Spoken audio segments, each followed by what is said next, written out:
The Walrus and the Carpenter by Lewis Carroll. The sun was shining on the sea, shining with all his might.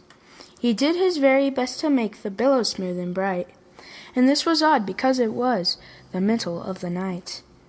The moon was shining sulkily because she thought the sun had got no business to be there after the day was done.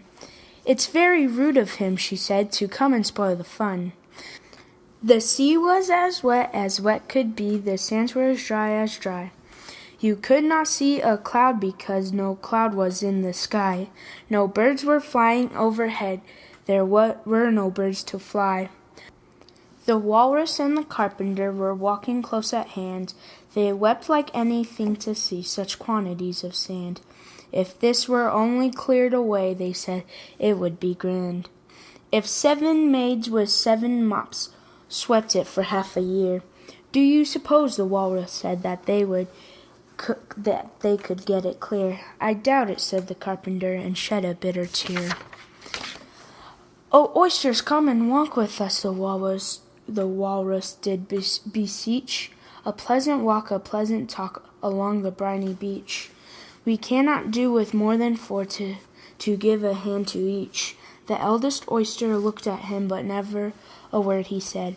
The eldest oyster winked in his eye and shook his heavy head, meaning to say he did not choose to leave the oyster bed. But 4 young oysters hurried up, all eager for the treat. Their coats were brushed, their faces washed, their shoes were clean and neat, and this was odd because, they hadn't any feet. 4 other oysters followed them, and yet another 4, and thick and fast they came at last, and more, all hopping through the frothy waves and scrambling to the shore. The Walrus and the Carpenter walked on a mile or so, and then they rested on a rock covenantly low, and all the oysters stood and waited in a row. "The time has come," the Walrus said, "to talk of many things, of shoes and ships and sealing wax, of cabbages and kings, and why the sea is boiling hot and whether pigs have wings." "But wait a bit," the oysters cried, "before we have our chat, for some of us are out of breath and all of us are fat."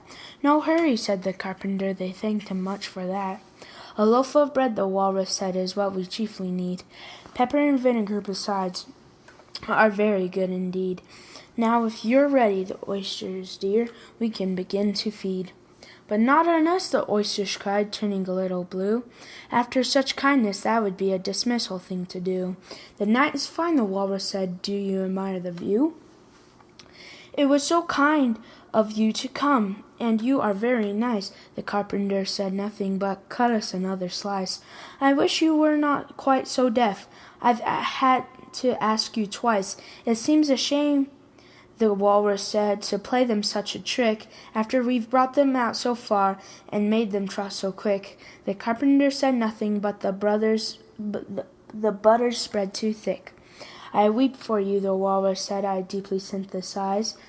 With sobs and tears he sorted out those of the largest size, holding his pocket handkerchief before his streaming eyes. "Oh, oysters," said the Carpenter, "you've had a pleasant run. Shall we be trotting home again?" But answers came there none, and this was scarcely odd because they'd eaten every one.